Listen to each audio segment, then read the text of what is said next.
Hello everyone. So far in our lessons on contract law, we've talked in terms of there being two parties to the contract, plaintiff and a defendant. With this lesson, we're going to look at adding a third person into that contractual relationship. Specifically, we're looking at the law of agency. An agency is created when someone who has authority gives that authority to someone else to act on their behalf. Or maybe a court will give authority to someone to act on their behalf. And there are many different types of agency relationships, and you're probably familiar with many of them. For instance, when an adult is a guardian for a child, when you're an executor of a will for a deceased person, the decedent actually has the authority to decide where their property is going, but the executor of the will is acting as their agent and carrying that out. When you give someone a power of attorney to act on your behalf. When you hire a real estate agent. That's why they're called agents, because they're your agent to conduct certain activities on your behalf. So now that we introduce this concept of agency, we have three different players who may be party or connected to the making and execution of a contract. The person giving the authority, the person who has the ultimate authority, is called the principal. The person to whom they have given authority to act on their behalf is called the agent. And of course, now that we have three players, we have the possibility of lawsuits among three people rather than just two. There's several different types of authority that is granted in an agency relationship. The first one is called express authority, and that is the easiest for me to explain. And that's when one person, the principal, gives very express directions to someone to act on their behalf. So if I'm a cereal company, I may give express authority to an employee, or I may hire someone from outside of the company for a very specific contractual purpose. I want you to negotiate the purchase of 20 tons of grain at a price no greater than $50 a ton. Go. That's very clear. The agent has very clear instructions as to what it is he's supposed to do, and he has a fiduciary responsibility to the principal, which means he needs to act in good faith within the terms of the authority that has been given to him. Express authority is, as I said, the most straightforward, and it's usually the easiest to adjudicate. Of course, most agency cases don't deal with those straightforward situations. The next level of authority is the one we see most often, and that's implied authority. And by the way, this authority, whether it's express or implied, can be written or it can be entirely verbal. With implied authority, it's determined most often not by the specific words or a specific writing. It's determined by the conduct of the parties, and it's established by the conduct of the parties. So, to give you for instance, I work for Senior Solutions, which is a nonprofit agency that helps seniors with getting on Medicare and getting food assistance and fuel assistance and things like that. And very often I run very targeted campaigns in specific clusters of towns where we do a lot of advertising, we send out mailings, we print up posters. And I did this in one town over a year ago, and the agency knew I was doing it, and they were very happy with the results. So I did another campaign later in the year. I'm doing another campaign now, and I keep doing these campaigns and spending money and entering into contractual relationships with printers usually the same printer, and mail houses and things like that. I have implied authority because the conduct of the parties, my office, my employer, Senior Solutions, and myself, we've been doing this on a regular basis, where I announce these campaigns and we talk about it at a staff meeting and I spend the money. So the printer knows me, and even though no one has ever really said to me, you have the authority to spend X amount of dollars for X amount of pieces of printing in this location, at this, and have the work done at this printer. I've never been given those specific instructions. I have implied authority because this is what we have been doing all along. And this is something that we're going to see more and more as we progress through the course, that standard business practice and how things are done, either within a business or within an industry, really create the legal context for contractual issues, and they become issues of fact to be decided at trials. So that's a pretty good case of what I do. It happens all the time on something like a construction site when there's a very large office building being constructed, and there's a contract between the company and the contractor who's building the building, and there's subcontractors who are doing the electric and the plumbing and the concrete work and all of that. And at some point someone comes up and says, you know what, the plumbing job is going to cost twice what we thought because we can't route the pipes this way. We're going to have to route them this way because of something we just discovered. And some manager on site approves it, it's called a change order, and says, yeah, okay. Well, when the bill gets to the owner of the company later, and he looks at it and says, wait a second, this is twice the price that I expected on the plumbing, I'm not paying it. Yes, he does have to pay it, because the foreman on the ground had the implied authority to do what he's done all along for years on every job site. And the actions of an agent, even if it's implied, bind the principal. And the principal is now bound to carry through on this change in the contract. And these kind of changes happen all the time.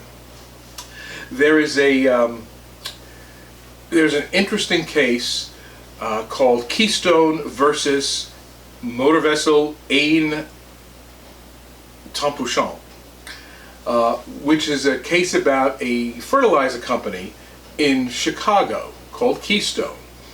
And they're making fertilizer and they're running out of ingredients, and so they call up a Swiss company that they know. And they tell the Swiss company, we need a particular ingredient and we can only get it from Kuwait.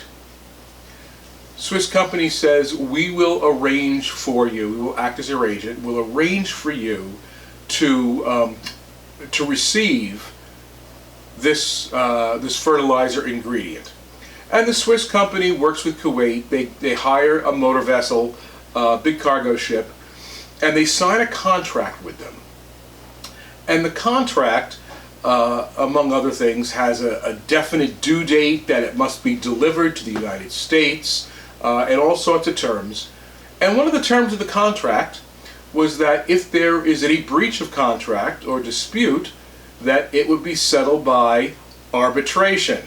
We've talked about this before, how so many contracts have these arbitration clauses.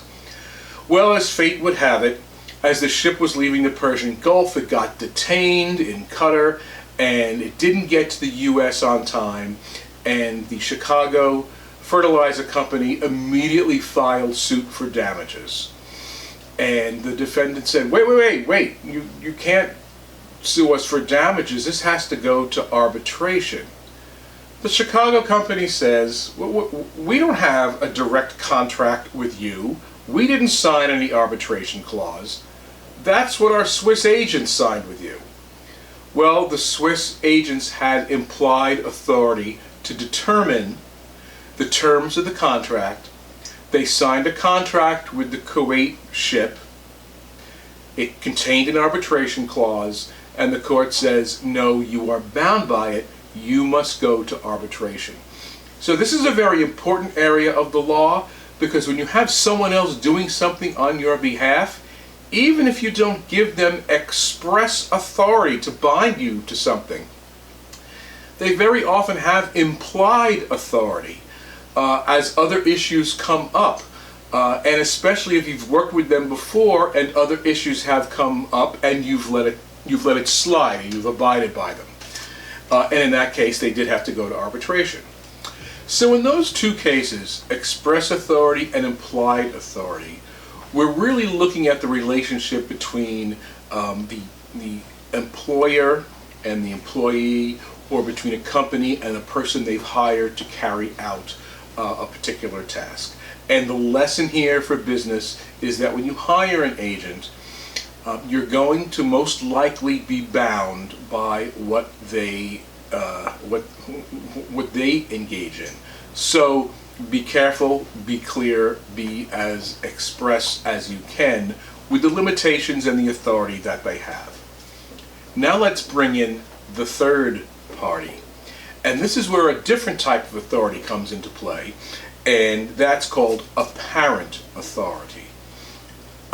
Excuse me.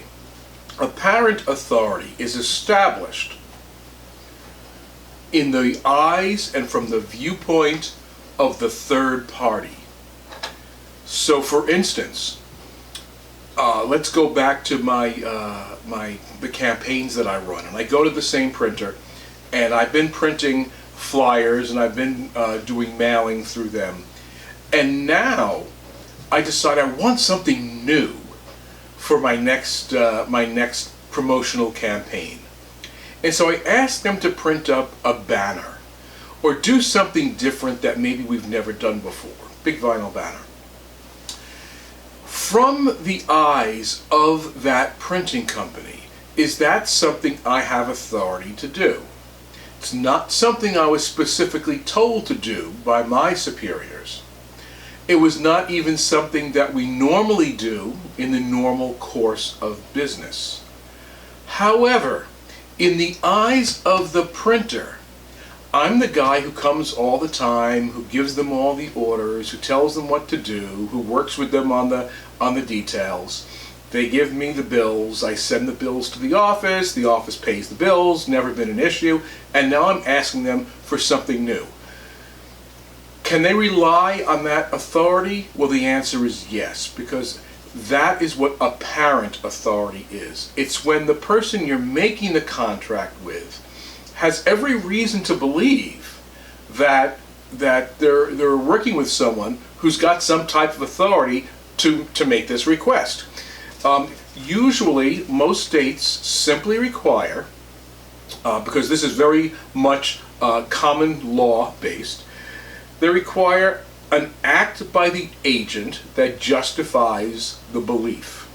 So if I walk into a printer and say, hey, I'm here from Senior Solutions again, and I'd like to order a banner in addition to everything else we're doing, yeah, I've committed an act that suggests I have authority to make this request. And the third party, meaning the printer, reasonably relies on the request I've made and reasonably relies on the presentation I've made. He would have no reason to doubt that I don't have authority to do that. And usually, many states also require that the principal, my employer, has a general idea of the kind of work that I'm doing. And it's really hard for an employer to say, I had no idea he was doing that. So apparent authority will also bind the principal, so that if they get the bill from the work that I just ordered and they say, wait, this wasn't anything we've ever done before and we didn't approve this, they may have a reason to fire me, they may have a reason to be upset with me. They don't have legal grounds not to pay the bill because I had apparent authority. Now, Another interesting case, and it involves what I would suggest is a little bit of fraud involved here, is a 2014 case called Pasquarella versus the 1525 William Street Corporation. The 1525 William Street Corporation was a real estate company. They owned apartment buildings and commercial office buildings and things like that. And Mr. Pasquarella entered into negotiations with Mr. Sultan at 1525 to purchase this particular building. And the negotiations went back and forth and back and forth. And Mr. Sultan was actually the president of the 1525 Corporation.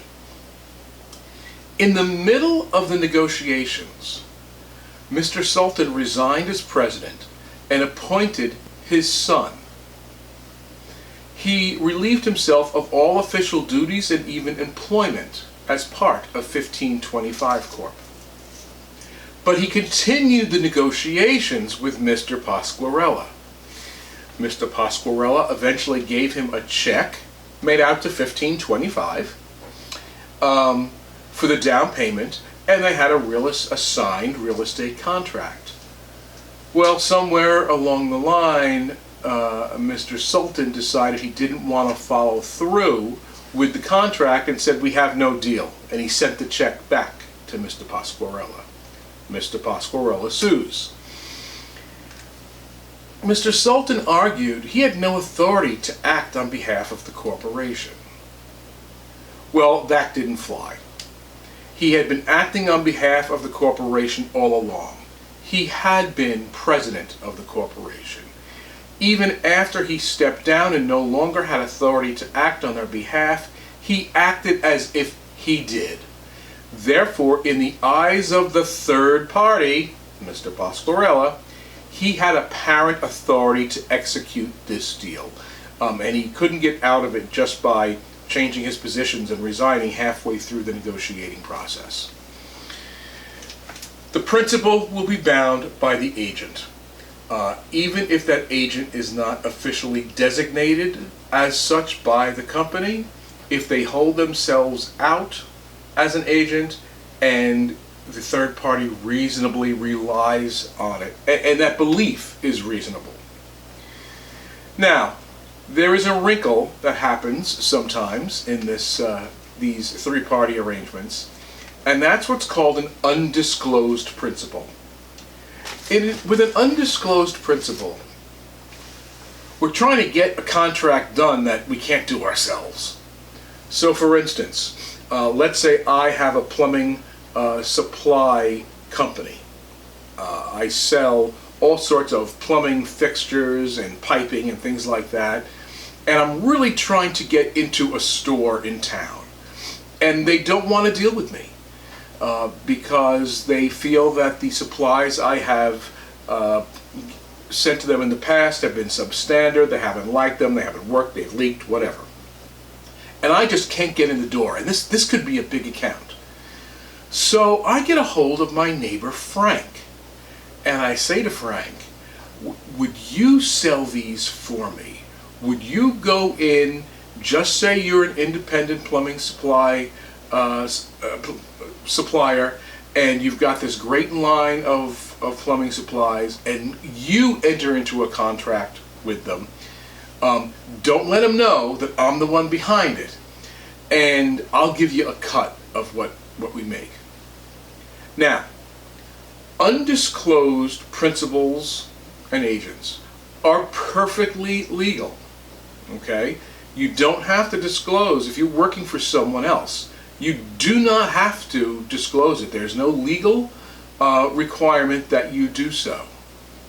So let's say Frank enters into a contract with the local store in town, gets the contract, and of course there's a problem with the goods, and now the store in town wants to sue.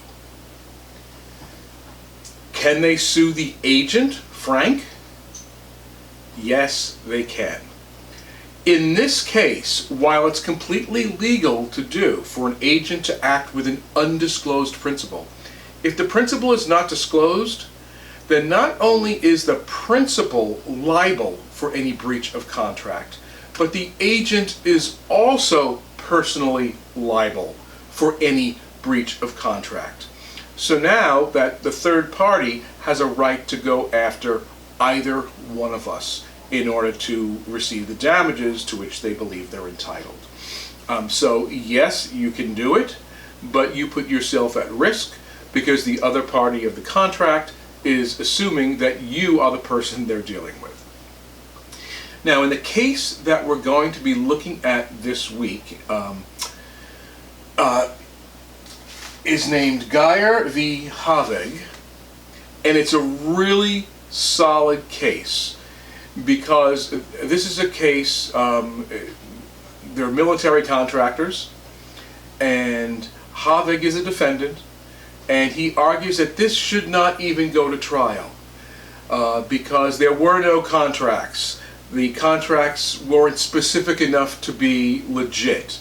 There was no authority for the people who signed the contracts to, or made the contracts to actually engage in those contracts. The statute of fraud applies. Many of the issues that we've looked at since we started looking at contracts are all in this case. And the defendant is asking the court, just throw this whole thing out because there's no even possible validity to the case against me. The court says, no, we're not throwing this case out. There are legitimate issues on all of these objections you've raised, and it should go to trial. It should at least go to trial and get the facts out. And what's nice about this case is that the judge takes the time to go through each of the objections and discusses them. So this is a good case to kind of pull together a lot of the different issues we've looked at so far. And one of the major issues is, was there any type of authority for the Havig employees to enter into this contract in the first place? And if so, was it express, was it implied, or was it apparent? So, have a fun time analyzing this case, and I'll see you next week.